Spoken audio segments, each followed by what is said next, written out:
आज हम पढ़ेंगे कक्षा 3 का विषय हिंदी व्याकरण पाठ 12 पाठ का नाम है वाक्य शोधन। तो आज हम वाक्य शोधन के बारे में पढ़ेंगे। तो सबसे पहले हम जानेंगे कि वाक्य शोधन क्या होता है। जैसे मानिए किसी भी बात को कहने और समझने के लिए वहाँ पे वाक्य का शुद्ध होना क्या होता है, ज़रूरी होता है। अगर वाक्य आपका शुद्ध नहीं है तो वो आपका क्या हो, उसका कोई अर्थ नहीं निकलेगा, वो आपका गलत रहेगा बात। तो वो आपका वहाँ पे वाक्य का अर्थ नहीं है तो आपका वाक्य क्या है, गलत है। तो आज हम वाक्य शोधन के बारे में पढ़ेंगे। तो चलिए हम शुरू करते हैं। किसी भी बात को कहने और समझने के लिए वाक्य का शुद्ध होना बहुत ज़रूरी है।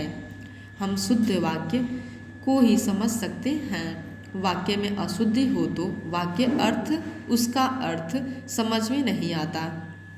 अगर वाक्य अशुद्ध रहता है तो उसका अर्थ क्या होता है, समझ में नहीं आता है। वाक्य शुद्ध हो इसके लिए जरूरी है कि वाक्यों में शब्दों का क्रम सही हो तथा वाक्य में प्रयुक्त कर्ता और क्रिया के लिंग व वचन भी समान हो, नहीं तो वाक्य अस्पष्ट और गलत अर्थ देता है। तो यहाँ पे आपके कुछ देखिए वाक्य दिए गए हैं। शब्द क्रम संबंधी अशुद्धियाँ। तो यहाँ पे आपको शब्द क्रम की अशुद्धियाँ, जैसे मानिए शब्द का वो जो वाक्य है उसका क्रम सही नहीं है, शब्द क्रम संबंधी अशुद्धियाँ। बच्चों को काटकर फल खिलाओ, अशुद्ध वाक्य। शब्दों का गलत क्रम में प्रयोग यहाँ पे किया गया, इसलिए आपका क्या है, वाक्य गलत है। यहाँ पे फिर आपका देखिए, बच्चों को फल काट कर खिलाओ।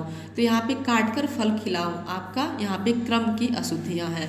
वही आपका शब्द है लेकिन यहाँ पे क्रम इसका सही है तो ये आपका क्या है, शुद्ध वाक्य है। यहाँ पे आपका क्रम सही नहीं है तो यह वाक्य आपका क्या है, अशुद्ध है। ये आपका शुद्ध वाक्य होगा। बच्चों को काट कर फल खिलाओ। लिंग संबंधी अशुद्धियाँ। गाय रंभा रहा था, यहाँ पे गाय क्या है, आपका स्त्रीलिंग है। अब पुल्लिंग यहाँ पे रंभा रहा था, आपका क्या हो जाएगा, पुल्लिंग। तो ये आपका क्या है, गलत वाक्य है। यहाँ पे गाय रंभा रहा था नहीं, आपको होना चाहिए कि गाय रंभा रही थी।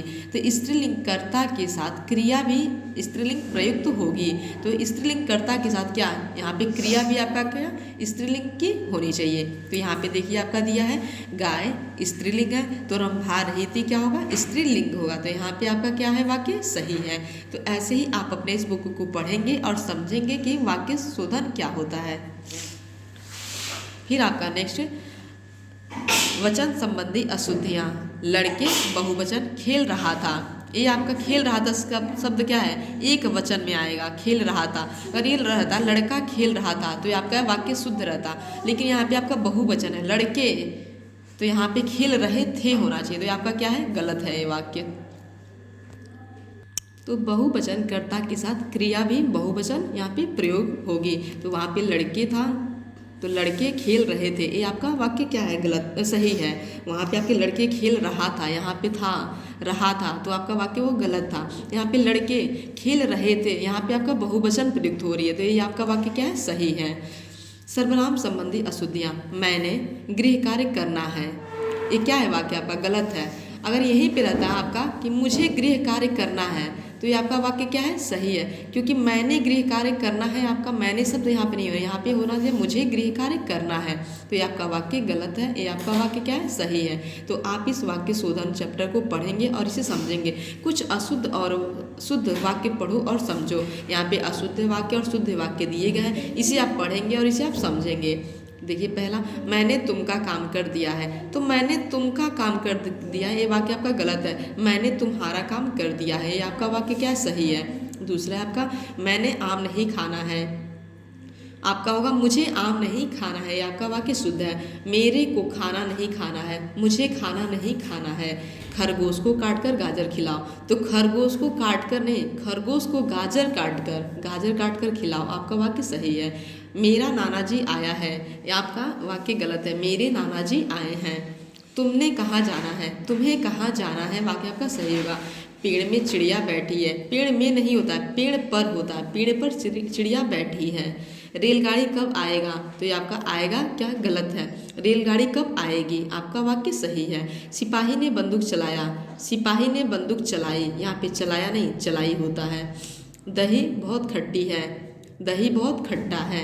मेरा परीक्षा समाप्त हो गया, आपका वाक्य सही होगा मेरी परीक्षा समाप्त हो गई। देखो बाहर कई लोग आया है, देखो बाहर कई लोग आए हैं।